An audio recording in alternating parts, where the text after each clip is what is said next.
വളരെ പെട്ടെന്ന് ചെയ്യാവുന്ന ഒരു ലഞ്ച്, അല്ലെങ്കിൽ ഇത് രാത്രിയിൽ ഡിന്നറിനും ചോറ് കഴിക്കുന്നവർക്ക് ഇത് ഉണ്ടാക്കാം. അതിനായിട്ട് ഞാനിവിടെ ബിരിയാണി അരിയാണ് എടുത്തേക്കുന്നത്. ബിരിയാണി അരി ഉണ്ടെങ്കിൽ ഇവിടെ റൈസ് ഉണ്ടെങ്കിൽ പിള്ളേർക്ക് ഭയങ്കര ഇഷ്ടമാണ്. അപ്പോൾ എനിക്ക് ഇതിൻ്റെ കൂടെ ഒരു ചമ്മന്തിയും ഒരു മുട്ട പൊരിച്ചതുമായിരുന്നെങ്കിൽ അതായിരുന്നു ഇഷ്ടം. അപ്പോൾ കൊച്ചുങ്ങൾക്ക് ഇതിൻ്റെ കൂടെ ദാൾ കറിയാണ് ഇഷ്ടം. അപ്പം അതിനായിട്ട് ഇച്ചിരി തുവരഡാളും ടൊമാറ്റോ, പച്ചമുളക്, ഇച്ചിരി മഞ്ഞൾപ്പൊടി, മല്ലിപ്പൊടി, മുളക് പൊടി എല്ലാം ഇച്ചിരിച്ച് ചെറിയൊരു കഷ്ണം ഇഞ്ചിയും കൂടെ നന്നായി ചതച്ചിട്ടിട്ടുണ്ട്. ആവശ്യത്തിനുള്ള ഉപ്പിട്ട് നന്നായി ഒന്ന് വിസിലടിച്ചെടുത്തിട്ടുണ്ട്.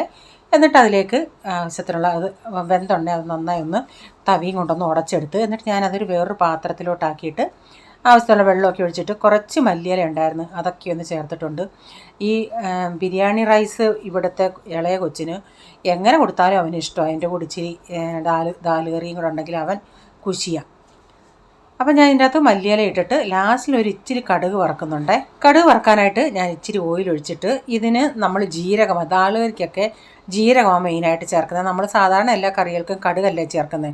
അപ്പോൾ ഇതിൽ ഇച്ചിരി ജീരകം ഇട്ട് പൊട്ടിച്ചിട്ട് ഇച്ചിരി കറിവേപ്പിലയും ഇച്ചിരി വെളുത്തുള്ളി എല്ലാം ഇട്ട് സവാളയും ഇച്ചിരി മല്ലിയില ഉണ്ടായിരുന്നു അതുകൂടെ അതിൻ്റെ അകത്ത് ഇട്ടിട്ട് ഇച്ചിരി മുളക് പൊടി ലാസ്റ്റ് ഇട്ട് ചെറിയ തീയിലൊന്ന് ആ മുളക് പൊടിയും കൂടെ ഒന്ന് മൂപ്പിച്ചെടുക്കും. എന്നിട്ടത് ദാളിലേക്ക് ഒഴിച്ചിട്ടുണ്ട്. നമ്മുടെ ദാളുകറി ഇവിടെ റെഡി ആയിട്ടുണ്ട്.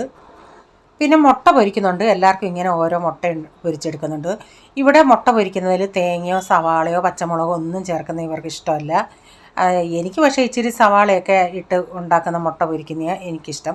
അങ്ങനെ ഞാൻ എല്ലാവർക്കും ഇങ്ങനെ ഓരോ മുട്ട പൊരിച്ചെടുക്കുന്നുണ്ട്. മുട്ട ഇങ്ങനെ ഒഴിച്ചിട്ട് ഒന്ന് തീ കുറച്ചിട്ട് അതൊന്ന് അടച്ച് വെക്കുന്നുണ്ടെങ്കിൽ അതിങ്ങനെ ഫ്ലഫി ആയിട്ട് ഇങ്ങനെ പൊങ്ങി വരും. ഇങ്ങനെ തിരിച്ചിട്ടിട്ടൊന്ന് അടച്ചു കൊടുക്കുകയാണെങ്കിൽ നന്നായിട്ട് അതൊന്ന് പൊങ്ങി വരും. പിന്നെ ഈ റാഗിയുടെ ഈ നല്ലിയുണ്ടല്ലേ അതൊന്നിങ്ങനെ വറുത്തെടുക്കുന്നുണ്ട് പപ്പടം പോലെ. അപ്പം നമ്മുടെ ദാല് കറിയും മുട്ടയും പപ്പടവും പിന്നെ നെല്ലിക്ക അച്ചാറുണ്ട്. അപ്പോൾ ഇവിടെ ഇപ്പം നമ്മുടെ സിമ്പിൾ റെസിപ്പി ലഞ്ച് ഇവിടെ റെഡി ആയിട്ടുണ്ട്. നിങ്ങളും ഇതൊന്ന് ട്രൈ ചെയ്തു. സമയമില്ലാത്ത സമയത്തൊക്കെ വളരെ പെട്ടെന്ന് ചെയ്യാവുന്ന ഒരു ലഞ്ച് മെനു ആയത്. ഈ വീഡിയോയുടെ ഫുള്ളായിട്ടുള്ള വീഡിയോ ആർക്കെങ്കിലും കാണണമെന്ന് താല്പര്യം ഉണ്ടെങ്കിൽ ഞാൻ ബിജീസ് കിച്ചൻ ചാനലിൽ ഇട്ടിട്ടുണ്ട്. ഈ വീഡിയോയിലെ വിശേഷങ്ങൾ ഇതൊക്കെയായിരുന്നേ.